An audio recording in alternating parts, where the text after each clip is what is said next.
సాయి వర్ష. నేను రామకృష్ణ గురుకులంలో తెలుగు ఉపాధ్యాయుడిగా పనిచేస్తున్నాను.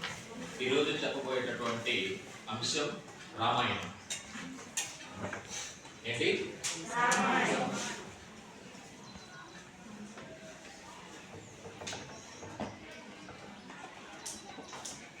రామాయణం. రామాయణం అంటే ఏంటి? రాముడి రామ అంటే రాముడు, ఆయుధం అంటే ప్రయాణం, రాముడి యొక్క ప్రయాణం. ఈ రామాయణాన్ని రచించింది ఎవరు? వాల్మీకి. రామాయణాన్ని వాల్మీకి రచించాడు, ఆది కవిగా పేరు పొందాడు. ఈ రామాయణం ప్రపంచ సాహిత్యంలోనే ఎంతో పేరుగలటువంటి ఆది కావ్యం. దీనివల్ల ఇది ప్రతి గ్రామంలో కూడా రామాలయం ఉంటుంది. ప్రతి గ్రామంలో కూడా రామాలయం ఉంటుంది. ఎందుకు ఉంటుంది అంటే ప్రతి కుటుంబంలో అన్నదమ్ములు ఉంటారు, అక్క చెల్లెలు ఉంటారు, భార్య భర్తలు, వీళ్ళందరూ కలిసిమెలిసి ఉంటారు. అయితే ప్రతి కుటుంబం కూడా ఒక రామరాజ్యం లాగా ఉండాలి అని చెప్పేసి ప్రతి గ్రామంలో రామాలయం ఉంటుంది. అవునా? మనకి ఒక అయోధ్య నగరం. ఈ అయోధ్య నగరానికి రాజు ఎవరు? దశరథ మహారాజు.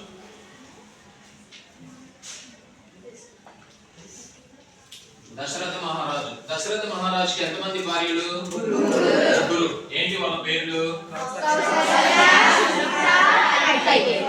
కౌసల్య, సుమిత్ర, కైకేయి. కౌసల్య, సుమిత్ర, కైకేయి. మరి ఎంత ముగ్గురు భార్యలు ఉన్నా కూడా, ఎంత ఆస్తి ఉన్నా కూడా వీళ్ళకి సంతానం లేదు. దశరథ మహారాజుకి ఒక సంతానం లేదు అన్నటువంటి చిన్న చింత, బాధ. అందుకని చెప్పేసి సంతానం కోసం ఒక యాగం చేస్తాడు, అశ్వమేధ యాగం. ఏంటది? అశ్వమేధ యాగం.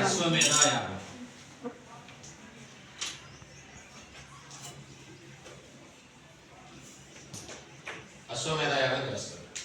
ఆ యాగం పూర్తయిన తర్వాత దశరథ మహారాజుకి ఇంకొంచెం ఒక కోరిక ఉంటుంది, పుత్రులు కావాలి, కుమారులు కావాలి అని చెప్పేసి. దానికోసం పుత్రకామేష్టి యాగం చేస్తాడు. ఏ యాగం? దాని పేరు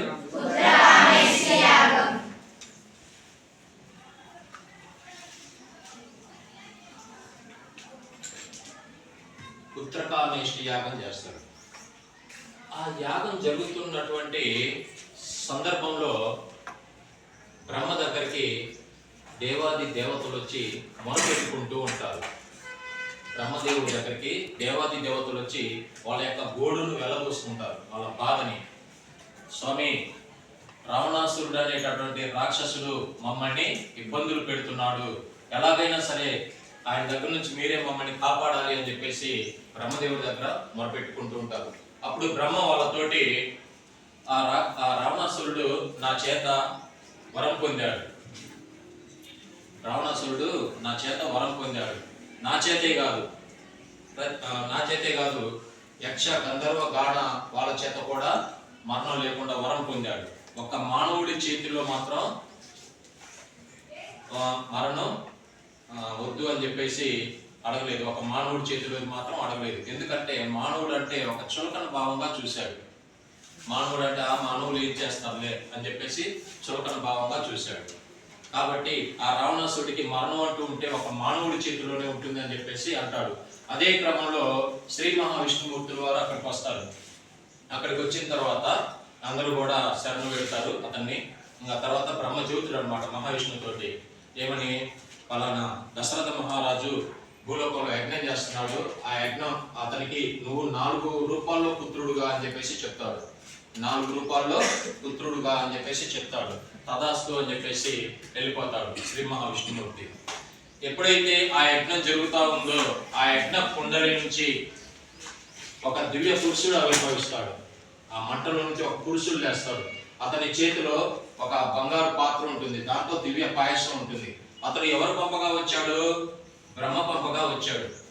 ఆ యొక్క పాయసాన్ని, ఆ బంగారు పాత్రని దశరథ మహారాజుకి అందిస్తాడు.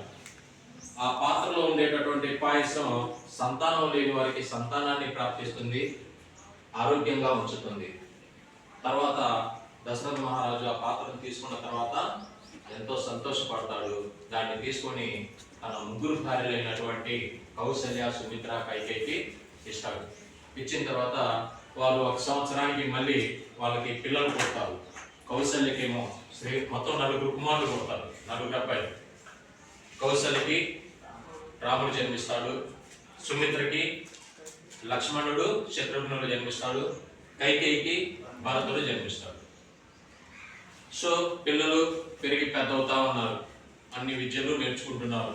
ఇప్పుడిప్పుడే పెరిగి పెద్ద అవుతా ఉన్నారు, విద్యలన్నీ నేర్చుకుంటూ ఉన్నారు. ఇక దశరథ మహారాజు తన యొక్క మంత్రుల చేత, వశిష్ఠ మహర్షి వీళ్ళందరి చేత కొలువై ఉండగా శ్రీరాముడి యొక్క పెళ్లి ప్రస్తావన వస్తుంది. ఆ పెళ్లి ప్రస్తావన వచ్చేటటువంటి క్రమంలో వాళ్ళ దగ్గరికి విశ్వామిత్రుడు అనే మహర్షి వస్తాడు. వాళ్ళ దగ్గరికి ఎవరు వస్తాడు? విశ్వామిత్ర మహర్షి వస్తాడు. సాధారణంగా దశరథ మహారాజు విశ్వామిత్రుడు వారిని ఆహ్వానిస్తాడు. మీ రాకకు గల కారణం ఏంటి అని చెప్పేసి అడుగుతాడు. ఏం లేదు, నేను ఒక యజ్ఞాన్ని చేదర్చాను. ఆ యజ్ఞానికి మారీచ, సుబాహుడు అనేటటువంటి రాక్షసులు అడ్డుపడుతున్నారు. నేను మరి యజ్ఞంలో ఉన్నాను, యజ్ఞ దీక్షలో ఉన్నాను కాబట్టి నేను ఎవరి మీద బాణం ప్రయోగించకూడదు కదా, అందుకని మీ రాముని 10 దినాల పాటు నా వెంట పంపు అని చెప్పేసి అంటాడు. వెంటనే దశరథ మహారాజుకి భయం వేస్తుంది. నా రాముడా, పిల్లవాడే, 16 ఏళ్ళు కూడా నిండలేదే, ఇప్పుడిప్పుడే విద్యలు నేర్చుకుంటున్నాడు, నా రాముని ఎలా పంపేని అని చెప్పేసి అంటాడు. మీ రాముడికి ఏమీ కాదు, నన్ను నమ్ము, నా వెంట పంపు అంటే అసలు ఎవరిని చూసుకొని ఆ రాక్షసులు ఆ యజ్ఞాన్ని ఆపుతున్నారు అని చెప్పేసి అంటే ఇంకెవరు, ఆ రావణాసురుడు అనే రాక్షసుడు అంటాడు. అమ్మో రావణాసురుడా, అట్లయితే నేను నా రాముని పంపను అని చెప్పేసి అంటాడు. ఒక్కసారిగా విశ్వామిత్రులు వారు కోపడతారు, కోపం వస్తుంది. ఆ కోపాన్ని వశిష్ఠ మహర్షి వారు గమనిస్తారు. వశిష్ఠ మహర్షి గమనించి, మహారాజా శాంతించు, మన రాముడికి ఏమీ కాదు, విశ్వామిత్రుల వారి వెంట పంపుదాం, మన రాముడికి అంతా మంచి జరుగుతుంది అని చెప్పేసి పలుకుతాడు. సరే అంటాడు దశరథ మహారాజు. రాముని వారిని రమ్మని చెబుతాడు, రామలక్ష్మణుని ఇద్దరిని రమ్మని చెబుతాడు. పిలుచుకొని వస్తారు. వచ్చి రాముడు వచ్చి తండ్రి గారికి నమస్కారం చేస్తారు. ఇక రామ, ఇదిగో విశ్వామిత్రుల వారు మీ యొక్క సహాయం కోరి వచ్చారు, జాగ్రత్తగా వెళ్ళు అని చెప్పేసి అప్పచెప్తాడు. లక్ష్మణుని కూడా పిలిచి, లక్ష్మణ నువ్వు కూడా అన్నకి తోడుగా వెళ్ళు అని చెప్పేసి పంపిస్తాడు. ఇద్దరు కూడా విశ్వామిత్రుల వారు వెంట వెళ్ళిపోతూ ఉంటారన్నమాట.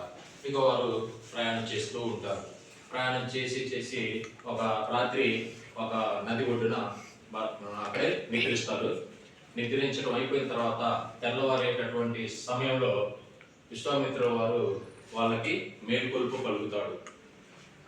కౌసల్య తనయ రామ కౌస్తుభాంగా, తూర్పున భానుడు దయించి త్రోయజాక్ష, దేవ కార్యములను తీర్చుకొనుటకు వేడుకొందుము, మేలుకో మేలుకో శ్రీ వెంకటేశ అని చెప్పేసి రాముల వారికి మేల్కొల్పు పలుకుతాడు. వాళ్ళు లేచి కాలకృత్యాలు తీర్చుకొని మళ్ళీ ప్రయాణం కొనసాగిస్తూ ఉంటారు. ఇక విశ్వామిత్రుల వారు తీసుకెళ్తూ ఉంటారు. వెళ్ళి సిద్ధాశ్రమం చేరుకుంటారు. ఏంటా సిద్ధాశ్రమం అంటే? ఏంటా సిద్ధాశ్రమం ఏముంది అక్కడ? విశ్వామిత్రుల వారు చేసేటటువంటి యజ్ఞం చేసేటటువంటి స్థలం అన్నమాట. ఆ స్థలం దగ్గరికి వెళ్తారు. వెళ్ళిన తర్వాత గురువు గారికి చెప్తారనమాట. అన్ని విద్యలు నేర్పుతారు ఇంకా విశ్వామిత్రుల వారు. ఇంకా రామలక్ష్మణుల యొక్క గురువు ఎవరమ్మా ఇక్కడ? ఎవరు? విశ్వామిత్రుల వారు. ఇక గురువు గారు, ఇక మీరు యజ్ఞ దీక్షలు కూర్చొని అని చెప్పేసి అంటారు. కూర్చొని ముందు చెబుతారు అనమాట రామలక్ష్మణులకి, రామ ఈ 6 రోజుల పాటు జరిగేటటువంటి యజ్ఞ దీక్షలో జాగరూకులై ఉండండి, జాగ్రత్తగా ఉండండి అని చెప్పేసి చెప్పి ఇంకా యజ్ఞం దగ్గర కూర్చుంటారు. యజ్ఞం మొదలవుతా ఉంటది. ఇక 5 రోజులు బాగా జరుగుతుంది యజ్ఞం. 6వ రోజు ఉన్నట్టుండి ఒక్కసారిగా యజ్ఞకొండలి నుంచి నిప్పులు, మంటలు ఎగసిపడతాయి. అది ఎందుకు ఎగసిపడతాయి అంటే రాక్షసుల రాకకి సూచన. మనకి ఎలాగైతే వర్షం వచ్చే ముందు కనుక మేఘాలు కమ్ముకొని గాలి దుమారం లేస్తుందో, ఆ రాక్షసులు వచ్చే ముందు యజ్ఞకొండలో నుంచి ఒక్కసారిగా మంటలు అనేది, నిప్పులు అనేది ఎగసిపడుతూ ఉంటాయి అన్నమాట. సో 6వ రోజు అలా జరుగుతుంది. ఇక రామలక్ష్మణులు ఇద్దరు కూడా రాక్షసుని మట్టి కప్పిస్తారు, చంపేస్తారు. ఓకేనా? సో యజ్ఞం అనేది పూర్తవుతుంది. విశ్వామిత్రుల వారు లేచి రామలక్ష్మణుని ఇద్దరిని కూడా మెచ్చుకుంటాడు. రాముడు అడుగుతాడు, గురువర్య ఇంకేమన్నా మేము చేయాల్సింది ఇంకేమన్నా ఉందా అంటే దానికి విశ్వామిత్రుల వారు చెబుతాడు, మిథిలా నగర ప్రభు అయినటువంటి జనక మహారాజు అతని దగ్గర ఒక మహాశివధనస్సు ఉంది, ఆ ధనస్సుని చూద్దాం అని చెప్పేసి అంటాడు. మనం అక్కడికి వెళ్దాం అని చెప్పేసి అంటాడు. సరే అంటారు వీళ్ళిద్దరు కూడా, రామలక్ష్మణులు ఇద్దరు కూడా. ఇక వెళ్ళిన తర్వాత ఇంకా తన రాజ్యానికి వెళ్తారు, మిథిలా నగరానికి వెళ్తారు. వాళ్ళని పరిచయం చేస్తాడు. మిథిలా నగర ప్రభు అయినటువంటి జనక మహారాజు. ఎవరు మిథిలా నగరానికి ప్రభు? జనక మహారాజు. ఇక విశ్వామిత్రుల వారికి ఆహ్వానం పలుకుతాడు. ఆహ్వానం పలికిన తర్వాత ఎవరు వీరు అని అడుగుతారు. వీరు అయోధ్య నగర ప్రభు అయినటువంటి దశరథ మహారాజు యొక్క పుత్రులు, ఇదిగో శ్రీరాముడు, లక్ష్మణుడు అని చెప్పేసి పరిచయం చేస్తాడు. మీ దగ్గర ఉన్నటువంటి మహాధనుస్సుని చూడటానికి వచ్చారు, దాన్ని చూపించండి, అంతా మంచి జరుగుతుంది అని చెప్పేసి చెప్తాడు. ఇక జనక మహారాజు ఆ ధనుస్సు గురించి కొంచెం చెప్తారనమాట. పొలం దున్నుతుండగా భూమిని దున్నుతుండగా ఒక పెట్టె దొరికింది. ఆ పెట్టెలో ఒక పాప. మిథిలా నగర ప్రభు ఎవరమ్మా? భూమిని దున్నుతుండగా ఏం దొరికింది అతనికి? ఆ పెట్టెలో ఎవరున్నారు? ఒక పాప ఉంది. ఆ పాపకి ఏ నామకరణం చేశారు? సీత అనే నామకరణం చేశారు. ఎవరైతే ఆ శివధనుస్సుని విరిచారో అతనికి సీతనిచ్చి వివాహం చేస్తానని చెప్పేసి చెప్తారనమాట. ఎంతో మంది మహారాజులు వచ్చి ఆ ధనుస్సుని లేపాలని చూస్తారు, ఎవరికి కూడా లేవటం పక్క నుంచి కనీసం కదిలించలేకపోతారు. సో తర్వాత శ్రీరాముడు వచ్చి, రామకృష్ణ అయోధ్య నగర ప్రభు ఎవరు? రాజు దశరథ మహారాజుకి ఎంతమంది భార్యలు? వాళ్ళ పేర్లేంటి? కొంచెం పెద్దగా చెప్పాలి.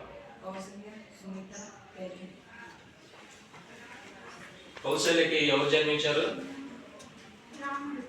రాముడు జన్మించాడు. కైకేయికి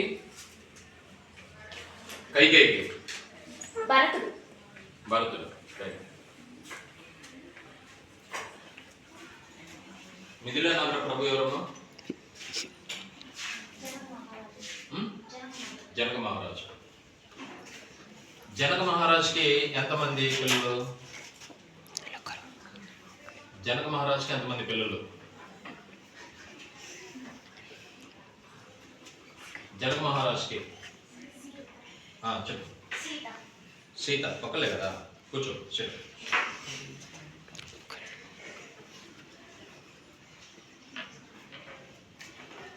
సీతని ఎవరికిచ్చి వివాహం చేయాలనుకుంటాడు?